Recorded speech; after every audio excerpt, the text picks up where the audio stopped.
Our first movie tells the story of a friendship behind prison walls that spans more than 20 years.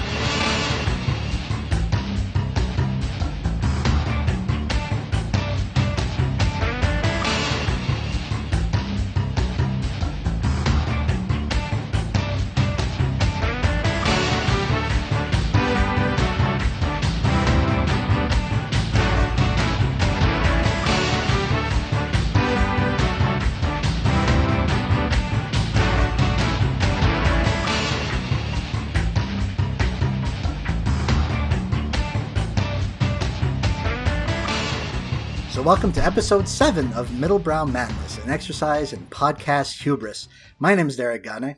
I'm Michelle Arf. And here we are once again with 4 fresh contenders to see which ones, will move on into the next round of this gargantuan, unwieldy tournament of films that we've set up for us with the IMDb Top 250 plus 6 ringers as the participants. Yeah, our dadliest bunch yet. This, I was going to say one of our better bunches, so I may be tipping my hand just a little bit. I think even you will disagree with that once we get into it, but we'll get there. Here's the basic gimmick of the podcast, if this happens to be the first episode that you're listening to. What Michelle and I have done is we've taken the aforementioned IMDb Top 250, placed it in a very large, very unwieldy, very time-consuming bracket, which will take us approximately 4 years to get through. And we pit them off head to head. Pit them off? Is that a thing? Pit them English? Sure. It'll work. People know what you're talking about. I could speak English good. It's not like it's my second language or anything. It's not. It's a whole story. We're not going to get into my biography. Okay. The point is, 250 movies of the IMDb Top 250 plus 3 ringers each. So a total of 6 movies that me and Michelle have chosen to round out the bracket to make it nice and even like. Which we get to the first one of those next episode. That's true, and we also have 4 vetoes each in this first round. Michelle has already used one. Yes, to get 3 idiots into round 2. Speaking of, if you are not following our Twitter, you should do that. I'm going to start posting a little more often on there, and also we have a fun new header. We do have a fun new header. I believe my exact words in the Slack to Michelle when I first saw it were, haha, holy shit. And I think those they still ring true a couple of days later. We're just making the podcast about the movies that matter. So it's important to highlight these movies of importance. Capital M movies. Yeah, these are the movies that you will have that there's received knowledge on. The assumed masterpieces, if you will. And we take a look at that and see what's up if they hold up to scrutiny. So we've got a few here. And a spoiler alert, one of these doesn't. Yeah, I think just reading the list of films will tell people. But let's do that first. So we've got 2 matchups today. We've got Once Upon a Time in America, the 70 seed, versus the 127 seed In the Name of the Father.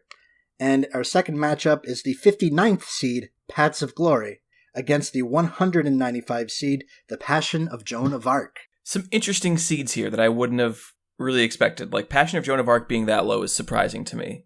And again, not to tip our hand a bit further, but In the Name of the Father being on this list at all. And above The Passion of Joan of Arc. So according to IMDb, In the Name of the Father is a better film than perhaps the best silent film of all time. Not to spoiler alert too many times before we actually get into discussions, but we've been throwing around the best silent film title belt around a bunch in the last couple of episodes. There's a lot of them, to be fair. There's a good chunk of them, but all of them have like a good claim to that title. Thankfully, we don't have to pull our teeth in trying to figure that one out. That'll be the next time we do this. Once we finish IMDb, we'll go through someone that probably has the greatest silent films out there list we can take and shove into here.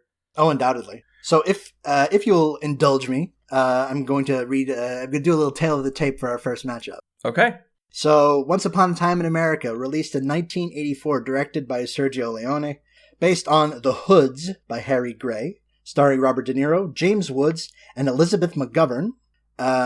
0 for 2 at the Golden Globes last year. This didn't get a whole lot of awards play, as it were. But you said last year. Did I say last year? You did. I don't think that In the Name of the Father... No, sorry. I'm just fucking up everything. Wow. This is not 1985. This is, in fact, 2018. Although by the time this comes out, it will be 2019. So Happy New Year, everybody. Happy New... How does... I was thinking of Frosty the Snowman when he says, Happy birthday. Exactly. So the 1985 Globes, or whenever the hell those happened. 2 for 5 at the BAFTAs, though. But if I recall correctly, those are technical categories that it won. And this was a flop. It was Sergio Leone's swan song, and it belly flopped. $30 million to make and made back 5. Jesus. It's not a good success story, especially the original version, we should say. There's 2 different versions. We both watched the good one. Yes, we watched the big-ass 4-hour one. Most movies with multiple versions, there's some debate over which one is like the preferred one. This movie, I've never heard anyone say that the shorter version is good. It sounds incoherent. When I read Roger Ebert's review of the film, he discussed some of the changes they made, and they just sound absolutely absurd. Yeah, we watched what is basically the con cut, right? Just the long-ass version? Yeah, the basically 4-hour version. Yes. Whereas the edited cut that was released in America originally is like, what, 2 hours, if that? It's 2 hours and 19 minutes. Yeah, so half the movie is gone. That. I can't imagine how that would play. And it's also put into chronological order, which is... I don't know about that. Against In the Name of the Father, released in 1993, directed by Jim Sheridan, based on Proved Innocent by Jerry Conlon, starring Daniel Day-Lewis, Pete Postlethwaite, and Emma Thompson.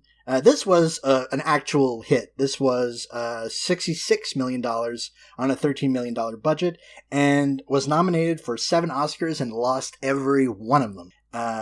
That's fair. But it did win the Berlin Golden Bear, which is not nothing. That is not nothing. That's also too much. Shall we get right into In the Name of the Father? Sure, yeah. Well, let's start with one of my bigger surprises of this tournament so far. Once Upon a Time in America. So good-ass fucking movie. It's a good-ass fucking movie, and I'm shocked that I'm saying that. I told Derek last night that there's a couple things in this that it has going against it, and I was not expecting to like it. So it's a huge part of the movie is just focused on kids. I hate kids in movies. It's incredibly long. And if I knew if I wasn't going to like it, I'd just be sitting through 4 hours of not liking something, which is a lot worse than 90 minutes of not liking something. Or if we refer back to our Cinema Paradiso episode, 3 hours of not liking something. And it's also about the mob, which I just don't give a shit about generally.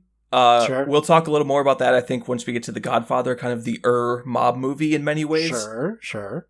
But and also not a fan of Sergio Leone, if I remember correctly. No, I'm not a fan of spaghetti westerns in general. I think that like The Good, the Bad, and the Ugly is fine, but also like way too long. I think I'm going to completely surprise and blow everyone's minds by saying that I think Good, the Bad, and the Ugly is a fucking masterpiece. I think most people would, to be fair. I think I'm in the minority on this opinion. Also, I just really like I do like spaghetti westerns, but specifically I like Leone's kind of style, but we'll get to that. Yeah, so color me surprised when this movie pulled me in and then never really let go. All 4 hours of it, I couldn't think of a single scene that I wanted to take out. There wasn't a single scene that I didn't want in there, which is a feat at this length. It is a feat. It is probably the zippiest 4 hours I've ever experienced. Yeah, I at some point I had to pause it to go get up and do something real quick, and I was already 2 hours in, and I did not realize that. I thought I was like 90 minutes into it, or like just over an hour. Ah, man, it bums me out that this movie was like basically cut up in the editing room and a flop, and was basically not considered for like 20 years. Because this is a magnificent looking movie. The performances are very good. I think Sergio Leone has one of the more expressive uses of close-ups. Certainly. Like we'll talk a little bit later about expressive close-ups, but I think that Sergio Leone is no slouch in this regard. And just these magnificent tableaus of like early 20th century New York. And also just stellar editing throughout. The fact that very good editing. It remains coherent. There's no problems with understanding, even though you're constantly flipping between time frames, between a huge mess of different characters. So you have to keep track of all their motivations, of what period of time you're in, what the like order of events are, and it never gets confusing, which is excellent.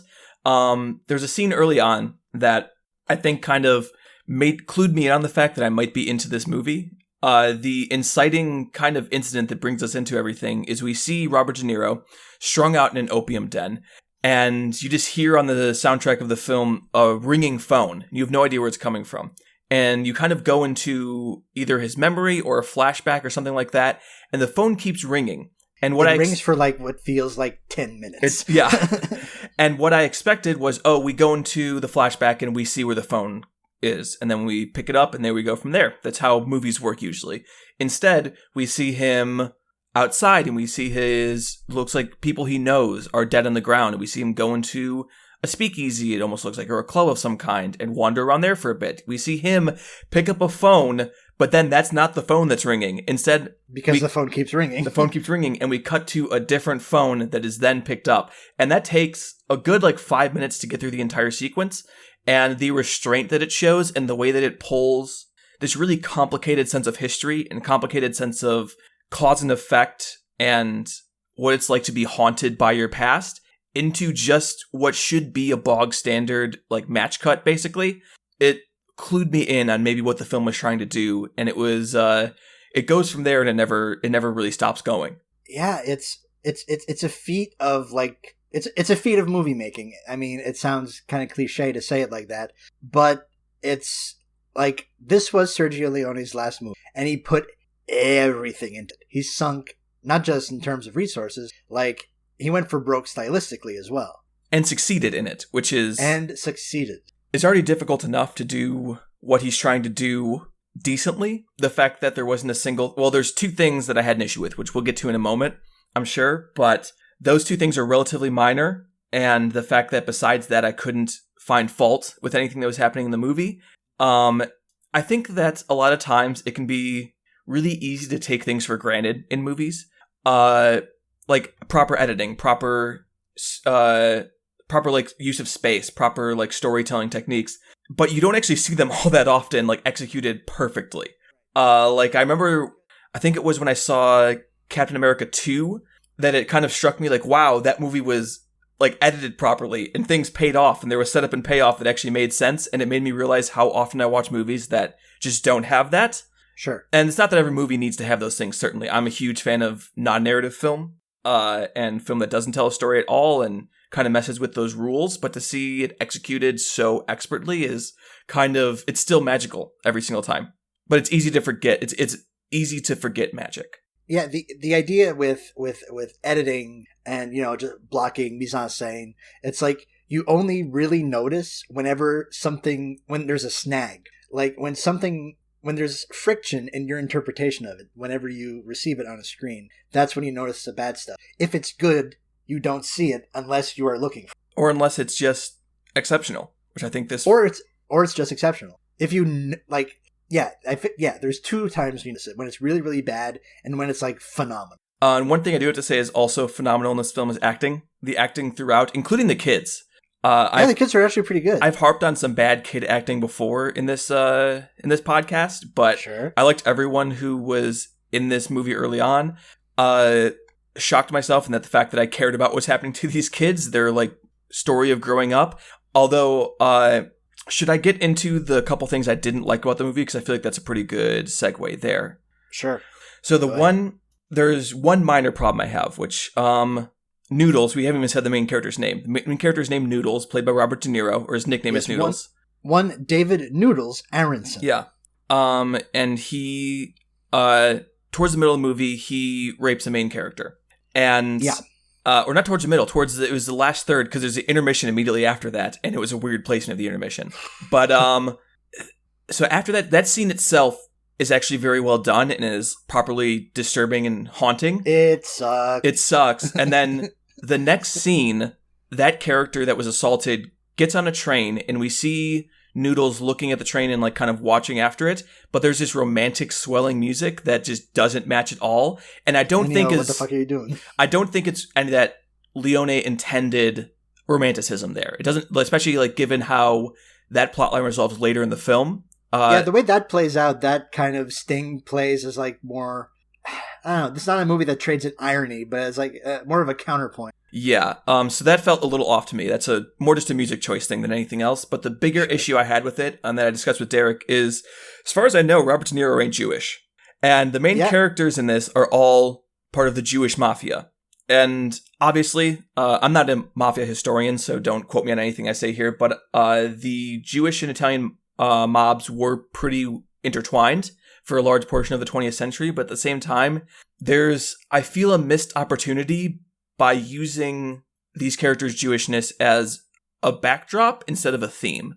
Because there's some wonderfully evoked scenes of like 1920s, like the Jewish area of New York, and that I think work really well, but it never feels like more than window dressing because the rest of the film really falls away from that. By the time that they get out of their childhood and into their adult life, that basically goes away.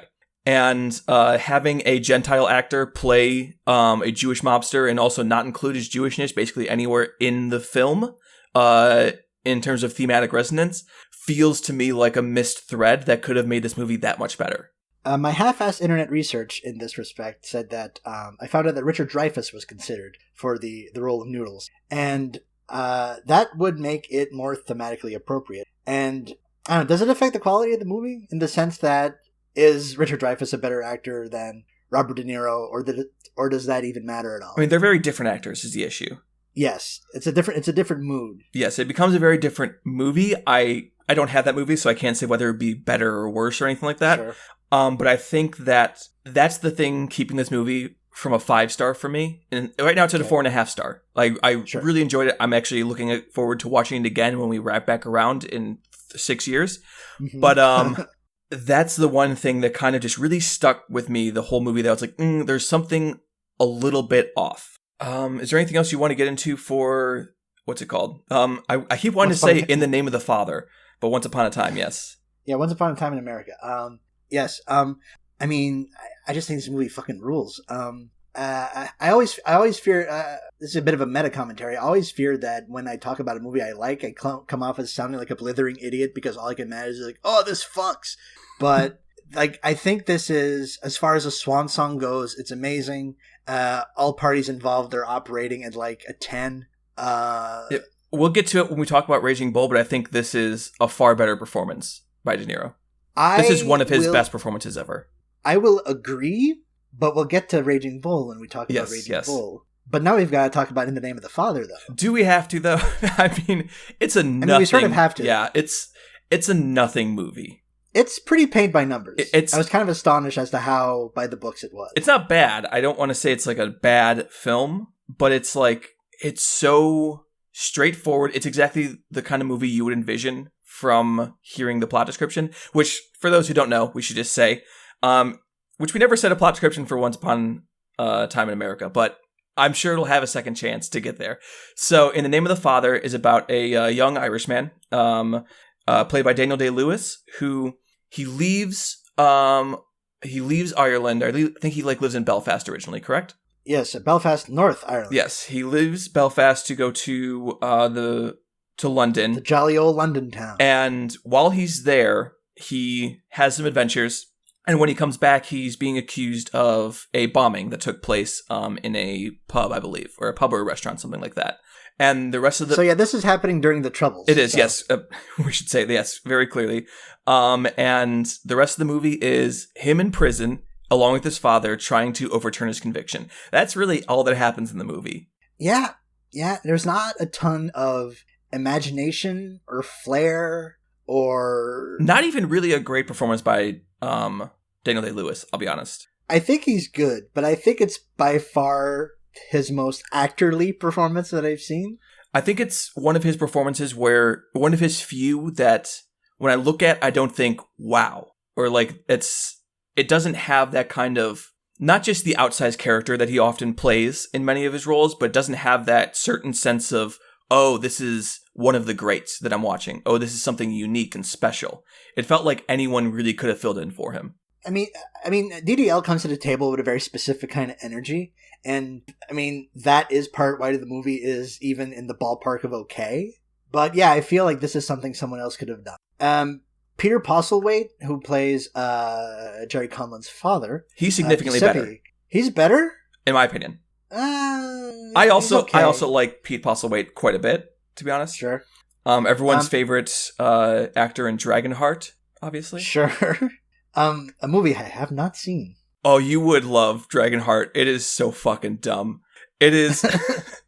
I mean, Sean Connery voices a dragon. Yes, it is I who loves dumb movies. That's me.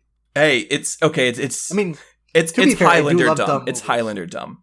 I can get behind Highlander. It's got your Dennis Quaid's. You got your David Thewlis's. I like those guys.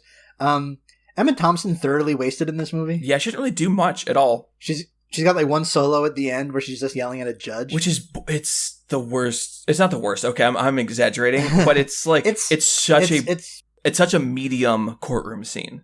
It's by the books. It's paid by numbers. Weirdly, the thing it reminded me of, maybe just because I was mentioning this movie in the chat, was the scene before Congress in The Majestic. Which I don't know if you've seen that film. That's a weird pull. I have not seen that. Where Jim Carrey is testifying for the House Un-American Activities Committee. It's a movie. There's a lot of stuff happens to it. I thought that was about a movie theater. It is also. Look, you got to watch The Majestic to really understand The Majestic. It's one of those movies. But not to be okay. All right. I actually think it's a lot better than most people do, to be fair. Okay. But there's a final scene where he is testifying in front of there, and he does his big speech about what America means and what America is about, and how this is un-American to question people like this and to act the way that they're acting. And I feel like Emma Thompson is doing a similar thing, which is like, how dare the police and how dare all of these institutions fail this one man and his friends as well. And she's not wrong. And I'm certainly on the side of the characters I'm supposed to be on the side of. Yeah, sympathetic to the plight of the unjustly jailed. Correct. But it doesn't do much more than that. It's serviceable, which is maybe damning with the faintest praise I could.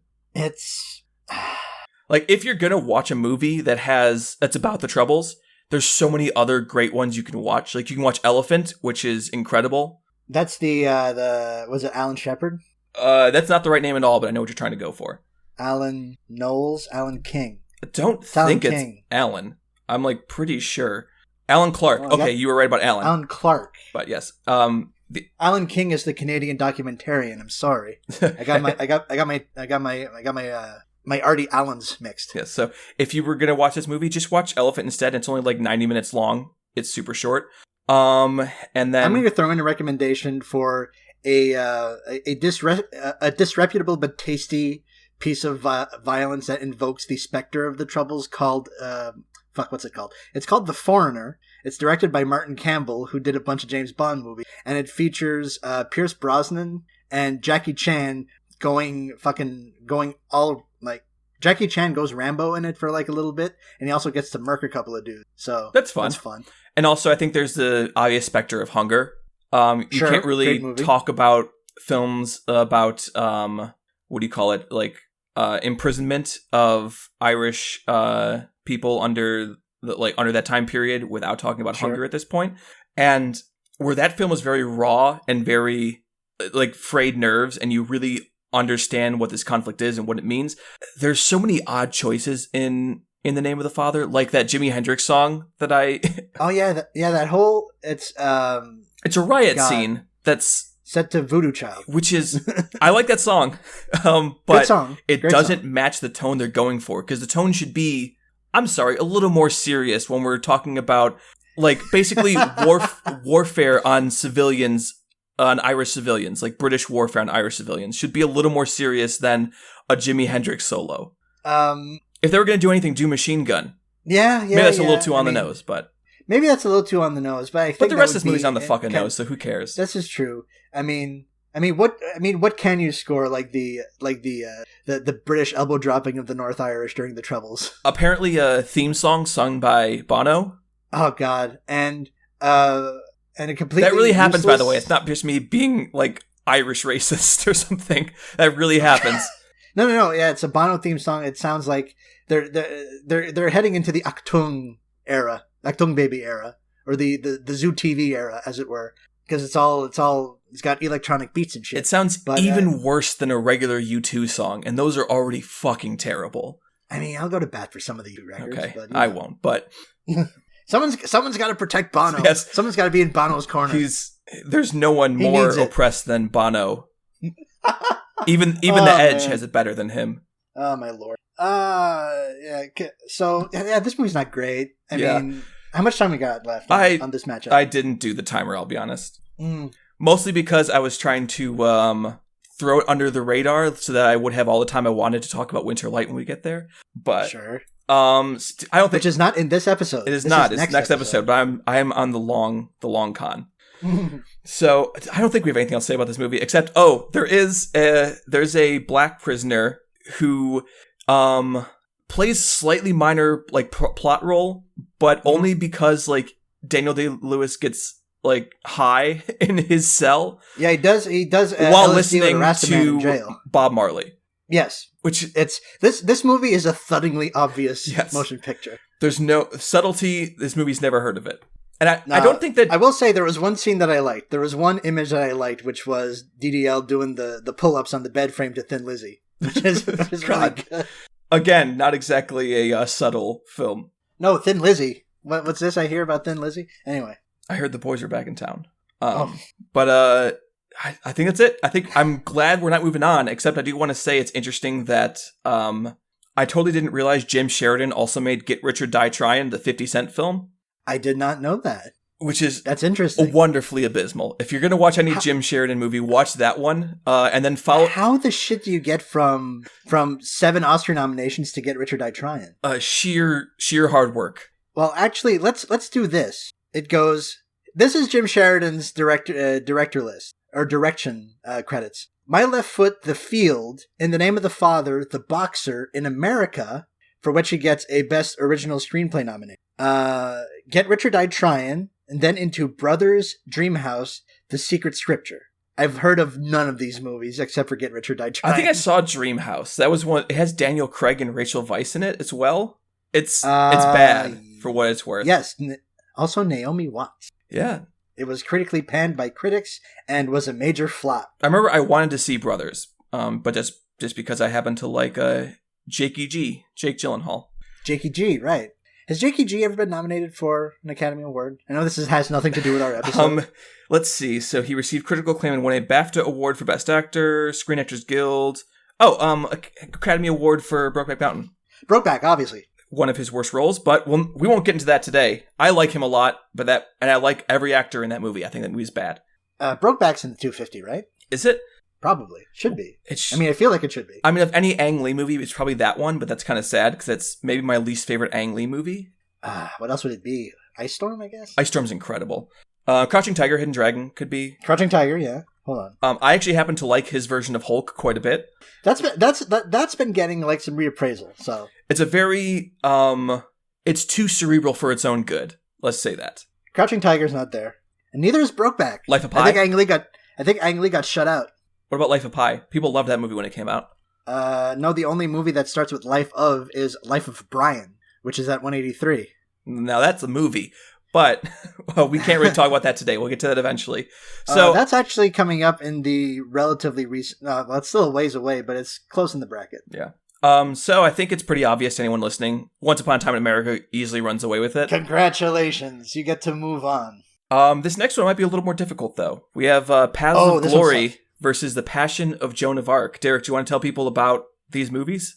Tail of the tape. All right. Paths of Glory, released in 1957, directed by Stanley Kubrick. This is our second go-around with Mr. Kubrick, if I'm not mistaken. He's got a lot of films in general and also on this list. Turns out that people like the films of Stanley Kubrick. I don't know if you've noticed. This is based on the book Paths of Glory by Humphrey Cobb, stars Kirk Douglas, Ralph Meeker, Adolphe Menjou. I can't believe I fucked up Adolphe Menjou's name, and I'm French. That's nuts. I wouldn't have noticed unless you said anything for what it's worth. And also George McCready. Not a whole lot of other stats on this, because this shit was banned upon release. Yeah. So fiery was its anti-war sentiment that no one in Europe wanted to fucking touch it.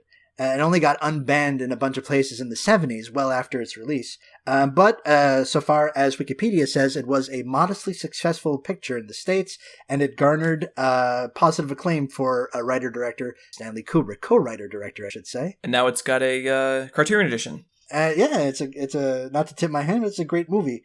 Also a great movie, The Passion of Joan of Arc. Also a Criterion. Also a Criterion. Released in 1928, directed by Carl Theodor Dreyer, starring Maria Falconetti.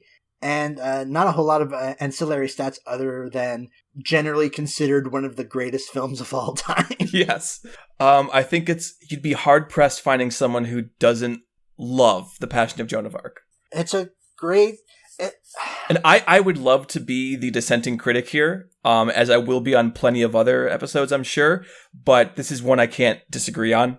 Yeah, Passion, like, Carl Dreyer was just on some next-level stuff when it comes to just framing, like mise-en-scène, close-ups, the use of dollies, the use of zooms, the use of just the way he angles the cameras, and just using the frame and the face to convey a story. Like, all the clergymen have this kind of like a gargoyle-ish, like one of them is made out to have like little devil horns with his hair. They're all like big dudes with like big cheeks. They look kind of like almost like grotesques.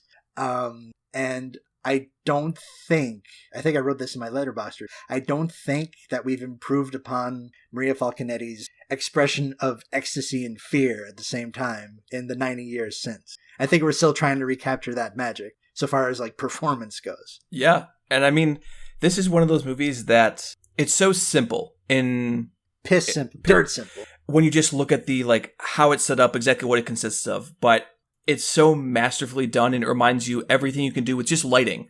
The fact that you just slightly change the lighting and all of a sudden you can change how you interact with an image. You can change how someone looks and how they appear and how they feel to the viewer.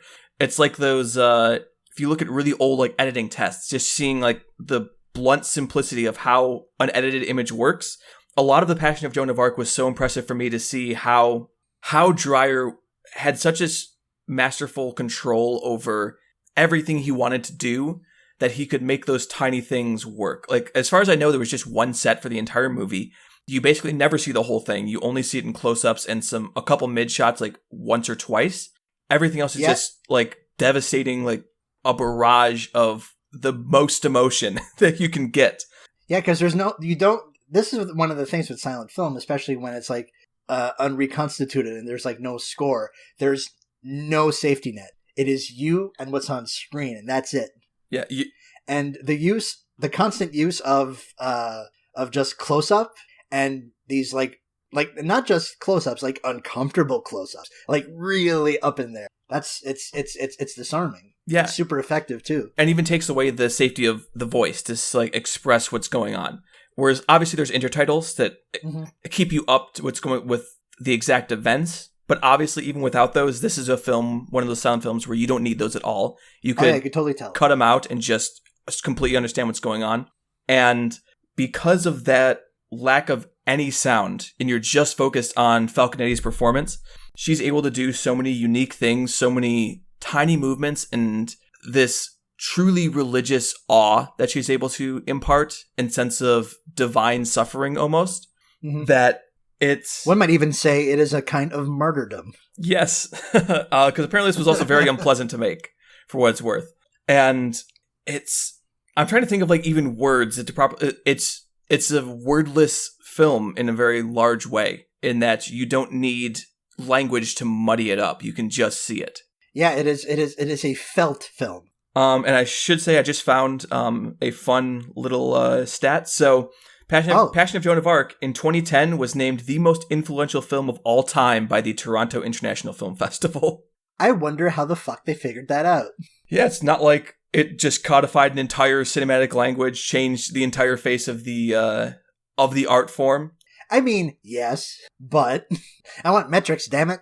I almost want to say that probably what's his name? Our boy, the asshole. Lars von Trier, was he involved in deciding that? I think that might be the title of the episode. Because obviously Lars is one of the biggest devotees to Dreyer, and you can easily see that in the way that he depicts suffering. But anyone who's doing close-ups after this has to at least look to this as either I'm going to do that, or I'm going to do something totally different because I can't do that. Yeah, that necessitates... You made passing reference to it a bit earlier. Incredible control as an actor, as a performer. And that's a real fucking talent that not everyone has. And it's kind of wild to watch it at work. This movie feels modern as shit. It feels like it could have been made yesterday. It's aged wonderfully. Not a thing here feels outdated. It's pretty much a perfect movie. I would say a film we're going to talk about next episode, Winter Light. There's one scene in that I don't think exists without Passion of Joan of Arc. I'm sure I'd agree if I knew which one you were talking about. It's almost I can't make the reference. like the one that you mentioned to me in the chat. Oh, right. Sure. Okay. I was focused on one aspect of it while you're referencing another. I am. Yes. I apologize. It's okay. But yeah, you can easily see Falconetti's performances as diverse as, like, for example, Inland Empire with Laura Dern, one of my favorite performances ever. Well, I say out of politeness because I have not seen Inland Empire. God, Derek, look, we're gonna almost pause the podcast here to say you have to fucking watch Inland Empire. There's a lot of movies I've shown. No, I mean that is if I could make you watch any movie, it's that one. That, like, if I gave you like a free ticket, it's like can make me watch any movie in the world sight unseen that I have not seen yet. Inland Empire is your one. I think so. Yeah, either that or Angel's Egg. Well, Angel's Egg was already kind of on my radar, with me being a weeaboo in remission. Yes. But, fuck, that's another good title. Shit. I guess we'll have to, anyway. Sure. But also, I was going to say, Isabelle Adjani in Possession is obviously another clear descendant of this kind of work. Ah, man, good fucking movie. Sure is. So I feel like we're both at a bit of a loss for words on how to express exactly how well this movie does what it does. It's a pretty staggering piece of work. It hasn't aged a day in 90 years. It's, like I said, Dreyer was on some next level shit. He knew what was up. The question, though, do you think that Stanley Kubrick was on some next level shit? Oh, man. I feel like we're going to do this a lot. And this is like clearly apples and oranges because this is a B-war movie from the 50s. But it's fucking amazing as well in its own right. It's playing by a slightly different set of rules, though.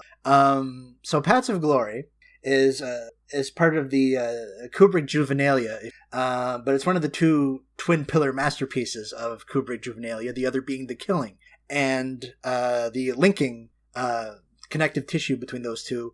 Well, there's a few, actually. There's Kubrick himself, obviously. There's co-writer Jim Thompson, a celebrated crime author, who gives those two movies some nice pulpy edge that I really, really like.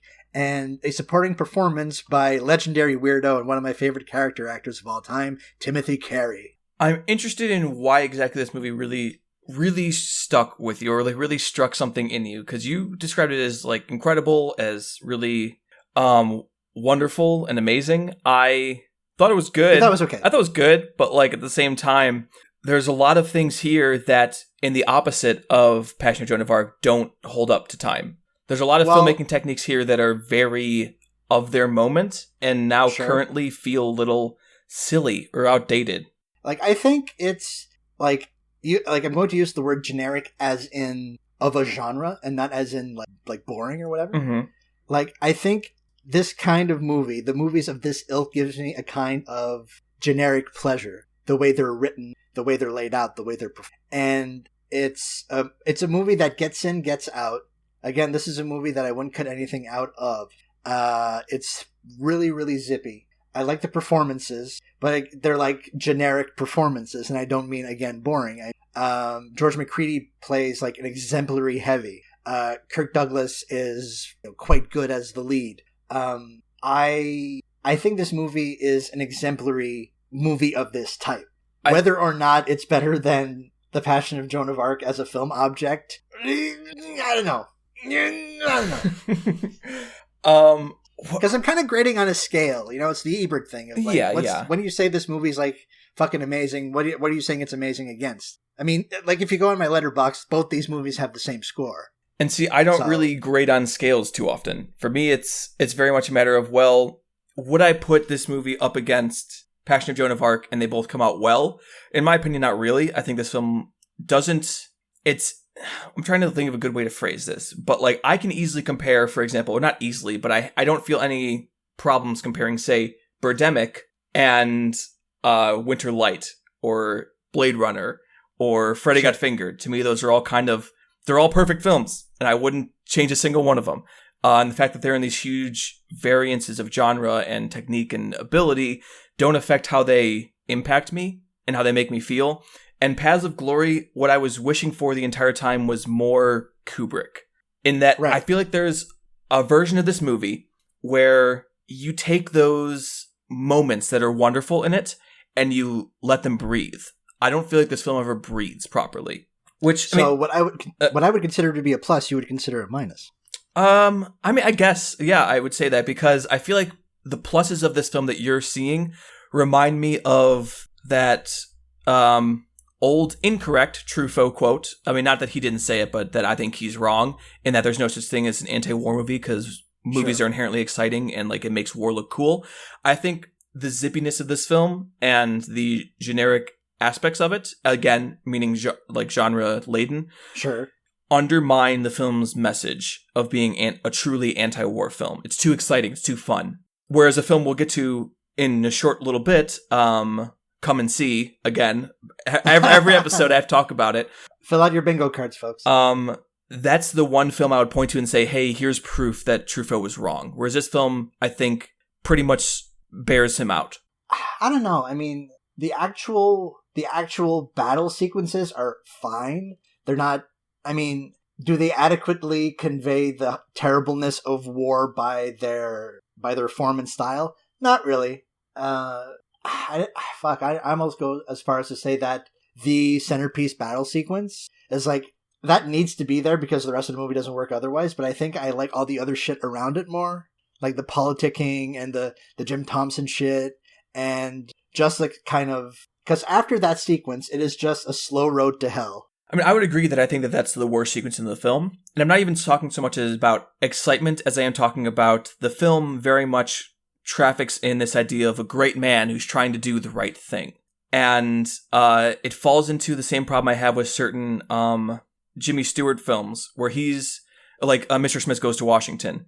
Sure. Where, yes, he may be this great person. It's wonderful to have that in a movie, but it feeds into a very individualist reading of how change happens, a very individualist reading of decency and goodness.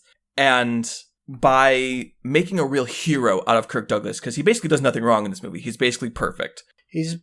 And by reinforcing that, you're reinforcing that, if we just have the right people in charge of the war, maybe it could be good. If we just have the right things going on, we can make this worthwhile. It's just there's a couple bad apples. See, that's the thing. My interpretation of it is more along the lines of war sours everything, regardless of who you actually throw into it. I think good intentions or not. I think the film attempts to do that. I don't think it's successful. I think it lands, but that's why we're two different people. Correct. I'm going to agree with that statement. I think that we're two different people. Which boy. I'm being a little down on the movie. I did like it, and I think that final scene is rightfully held up as one of the best. It's a wonderful great. Final scene.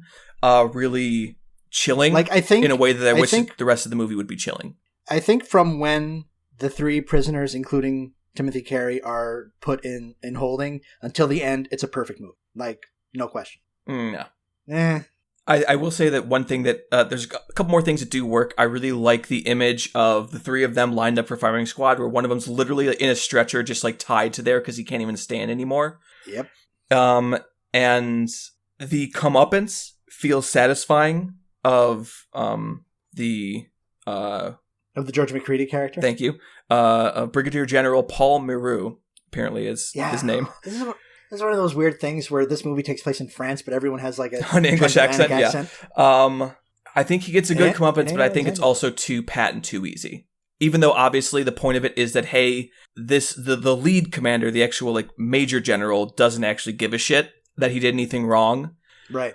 It's still, in my version of this movie, he doesn't lose. He wins. Sure. God damn it, I have to make a choice. You do. Mine should be pretty clear, obviously, but this is going to come down to you. And this isn't a situation where I'd use a veto. I feel happy with either of these, so. God damn it. Man, I hate having power. Well, here's just ask yourself, is Paths of Glory the most influential film of all time? I feel like you're trying to railroad me, Michelle. A little bit, yeah. I'm very good at it. Someone should go back in the other episodes and see how successful you've been, because I'm curious to find out. Oh, man.